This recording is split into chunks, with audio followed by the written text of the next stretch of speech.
नमस्कार दोस्तों, हम देख रहे हैं रस शास्त्र में ही एक उपरस है हरताल। कौन सा?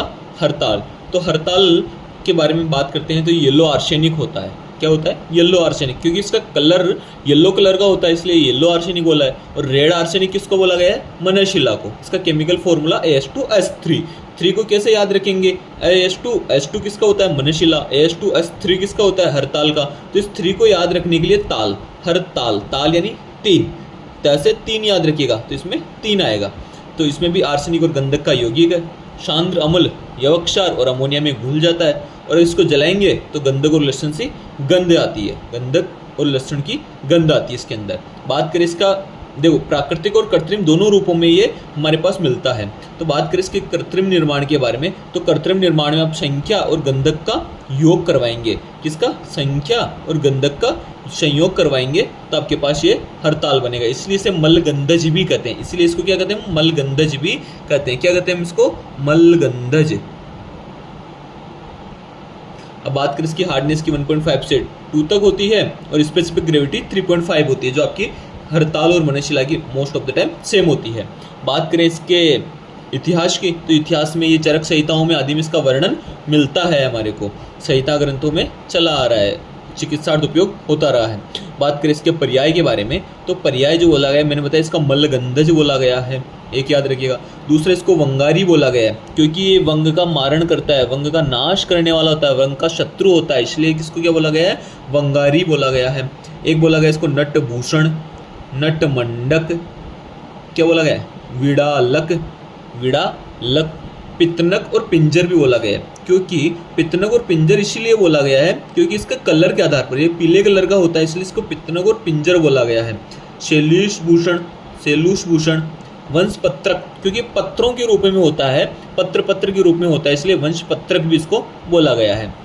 बात करें हड़ताल के टाइप्स के बारे में, तो हड़ताल के 2 टाइप्स बताए रस रत्न समुच्चय में। एक बताया पत्र हड़ताल और दूसरा बताया हमारे को पिंड हड़ताल। जो पत्र हड़ताल बताया है वो उत्तम होता है, पिंड हड़ताल बताया है वो अधम होता है। पत्र हड़ताल उत्तम होता है और पिंड हड़ताल अधम होता है। तो हड़ताल के ग्राह्य स्वरूप के लक्षण के बारे में बात करेंगे, हमारे को कौन सा जो हड़ताल है वो चिकित्सा में उपयोग करना चाहिए। तो उन्होंने लिखा है स्वर्ण वर्ण गुरु स्निग्धम तनुपंत्रंच भासुरम तत्पत्र तालकम प्रोक्तम बहुपत्रम रसायनम निष्पत्रम पिंड सदृशम स्वल्पशत्वम तथा गुरु स्त्री पुष्प हरणम ततु गुणाल्पम पिंड तालकम, गुणाल्पम पिंड तालकम। तो उन्होंने बताया स्वर्ण वर्ण का होता है हड़ताल। कैसा होता है भैया? स्वर्ण वर्ण का, जो हमारे को ग्राह्य लेना है। गुरु होता है, स्निग्ध होता है, बहुत सारे पत्र होते हैं इसमें, छोटे छोटे बहुत सारे पत्र होते हैं, ठीक है। तत्र पत्र तालकम प्रोक्तम बहुपत्रम, और बहुत सारे पत्र होते हैं। तनु यानी छोटे छोटे पत्र होंगे और बहुत पत्र होंगे, और इसी को ही आप रसायन के रूप में उपयोग करते हैं, और उसी को ही आप रसायन के रूप में उपयोग करते हैं। जबकि जो पिंड हड़ताल होता है वो निष्पत्रम, उसमें पत्र नहीं होते हैं। पिंड सदृशम, पिंड के समान होता है। स्वल्प सत्वम, उसका सत्व कम होता है। गुरु तो ये भी होता है, और स्त्री पुष्प को हरने वाला होता है। ये बात बताइएगा, अगर पूछे स्त्री पुष्प को हरने वाला कौन सा हड़ताल होता है तो वो होता है हमारे पास पिंड हड़ताल। पिंड हड़ताल स्त्री पुष्प को हरने वाला होता है। गुणाल्पम, और गुणों में अल्प होता है, वो कौन सा होता है? पिंड हड़ताल होता है। वो कौन सा होता है? पिंड हड़ताल होता है। बात करें इसके शोधन की आवश्यकता क्यों पड़ी, तो शोधन अगर अशुद्ध हड़ताल का आपने सेवन किया है तो वही आयुनाशक, वात कफज रोग, परमेह, शरीर में ताप, स्फोट, अंग संकोच आदि को उत्पन्न करने वाला होता है। बात करें हड़ताल का शोधन किस प्रकार करेंगे, तो इसका एक फर्स्ट मेथड है, ये याद रखिएगा, या इसका श्लोक भी याद कर सकते हैं आप। फर्स्ट मेथड है तो इसका श्लोक भी याद कर सकते हैं। सिम्नम कुष्मांड तोएवा तिलक क्षार जले अपिवा तोएवा चूर्ण संयुक्ते दोला यंत्रेण शुद्ध्यति। क्या लिखा है? सिम्नम कुष्मांड तोएवा तिलक क्षार जले अपिवा तोएवा चूर्ण संयुक्ते दोला यंत्रेण शुद्ध्यति। रस रत्न समुच्चय में लिखा है कि कुष्मांड शौरस, तिलक क्षार जल, तिलक क्षार जल, कुष्मांड शौरस या चूर्णोदक में से किसी में भी एक द्रव में दोला यंत्र विधि से स्वेदन कर लेना है आपको। तो इससे क्या हो जाएगा? आपका हड़ताल शुद्ध हो जाता है। या फिर सेकंड मेथड अगर देखना चाहे तो सेकंड मेथड के बारे में है कि त्रिफलाक्वाथ या तिल तेल में, किसमें? त्रिफलाक्वाथ में या तिल तेल में 12 घंटे तक दोला यंत्र विधि द्वारा, किसमें? या तो त्रिफलाक्वाथ में या तिल तेल में कितने घंटे तक? 12 घंटे तक। कौन से यंत्र के द्वारा? दोला यंत्र विधि द्वारा स्वेदन कर लेने पर हड़ताल कैसा हो जाता है? हड़ताल शुद्ध हो जाता है। बात करें हड़ताल के मारण के बारे में कि हड़ताल शुद्ध हो गया, अब इसकी भस्म बनाएंगे तो हड़ताल का मारण करना पड़ेगा। तो मारण किस प्रकार करेंगे, तो शुद्ध हड़ताल में अर्क दुग्ध की 10 भावना देंगे। क्या लेंगे हम, शुद्ध हड़ताल लेंगे, जो हमने शोधन किया हड़ताल का, उसमें अर्क दुग्ध की 10 भावना देंगे। अर्क दुग्ध की कितनी भावना, 10 भावना देते हैं। अर्क दुग्ध की 10 भावना देने पर फिर उसकी चक्रिका बनाएंगे। चक्रिका बनाएंगे प्लाश भस्म के मध्य में रखकर, क्योंकि ये बहुत वोलाटाइल होती है, अगर इसको डायरेक्ट हीट दी तो ये उड़ जाता है। क्या होता है, आर्सेनिक कंपाउंड है तो और सल्फर है तो ये उड़ जाता है, इसलिए प्लाश भस्म के मध्य में रखकर कौन सा यंत्र उपयोग में लेंगे, भस्म यंत्र विधि से 4 प्रहर तक। कितने प्रहर तक भैया, कितने टाइम पीरियड तक अगर आपको पाक करना है तो 4 प्रहर तक इसको पाक करना है। फिर इसको स्वांगशीत होने देना है और जब आप इसको बाहर निकालेंगे तो आप क्या बन जाएगी, हड़ताल भस्म बन जाएगी।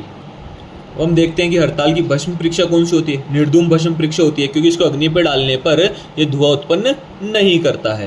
हड़ताल भस्म के गुण, कटु तिक्त कषाय, गुरु स्निग्ध गुण होता है, वीर्य में उष्ण होता है, जो आपको मनशिला के समान बताए थे मैंने। इसके कर्ण के बारे में बात करें तो कफ और रक्त विकृति को दूर करता है, भूत बाधा नाशक होता है, विष नाशक होता है। ये आपका मनशिला हड़ताल भी होता था और मनशिला भी होता है। स्त्रियों के आर्तव दोष को नष्ट करने वाला होता है, बल कारक है, कांति कारक है, अग्निवर्धक है, वृश्य है, ओजकर है, पुष्टिकर है, रसायन के रूप में उपयोग में लिया जाता है। थेरेपेटिक यूज में कहाँ लेंगे, वात और कफज व्याधियों में उपयोग में लेंगे, रक्त पित्त में इसका उपयोग लेंगे, वात रक्त में ले सकते हैं, कुष्ठ, कंडू, विसर्प, दद्रु, श्वास, काश, विषविकार, क्षय, प्रमेह, मुख रोग, सभी प्रकार के कुष्ठ, विसर्प, बगंदर, गुद रोग, नाड़ीवर्ण, ये सारे जितने भी स्किन डिजीज है सब में इसका उपयोग होता है। बात करें इसकी हड़ताल भस्म की मात्रा की तो 1/4 से 1/2 रत्ती होती है, 1/4 से 1/2 रत्ती होती है। ठीक है, मैक्सिमम डोज इसकी 62.5 mg तक। अनुपान में शहद, घृत, ग्लूचिक्वाद कुछ भी ले सकते हैं। पथ्य अपथ्य में तो इसके लिए अपथ्य जो होते हैं अम्ल, लवण और कटु पदार्थ का उपयोग नहीं करना चाहिए। अशुद्ध हड़ताल या अपको हड़ताल सेवन अगर आपने उपयोग किया है तो उसका शमन किस प्रकार करेंगे, तो शर्करा युक्त जीरक का, शर्करा मिलाएंगे जीरक में और 3 दिन तक उसका सेवन करेंगे तो जो अशुद्ध हड़ताल आपने ली है उसका शमन हो जाएगा उसके दोष का। अब बात करते हैं रसमाणिक्य के बारे में, क्योंकि हड़ताल का ही एक फॉर्मुलेशन होता है रसमाणिक्य। जहां भी हड़ताल के उपयोग के बारे में बात करता है वहाँ रसमाणिक्य का ही उपयोग किया जाता है। किसका, रसमाणिक्य का। तो किस प्रकार बनाते हैं, 2 अभ्रक के पत्र लेंगे, 2 अभ्रक के पत्र लेंगे, उसमें शुद्ध हड़ताल के चूर्ण को हम रख देंगे। 2 अभ्रक के पत्तों के मध्य शुद्ध हड़ताल का चूर्ण रख देंगे। जब शुद्ध हड़ताल का चूर्ण को फिर अग्नि पर पाक करेंगे तो जब हड़ताल का जो अंदर हड़ताल है दोनों पत्रों के मध्य उसका वर्ण यदि उसका जो कलर है वो डार्क रेड कलर का हो जाता है तब हम मानते हैं कि वो रसमाणिक्य का निर्माण हो गया। तो उसको वहाँ से गैस से हटाएंगे, अग्नि से हटाकर उसको स्वांगशीत होने देंगे और जब स्वांगशीत होने के बाद अभ्रक पत्रों को हटाकर उसमें से जो हड़ताल का हमने बनाया था वो रसमाणिक्य हम निकाल लेते हैं। वहाँ पर किसमें उपयोगी है, वात श्लेष्म ज्वर में अत्यधिक मात्रा में उपयोगी होता है। बात करें इसके योग के बारे में तो शमीर पन्नग रस जो आपने मनशिला का भी होता है, ठीक है, कस्तूरी भैरव रस, वात गजांकुश रस और ताल सिंदूर, एक तो बताई दिया आपको रस माणिक्य। धन्यवाद दोस्तों।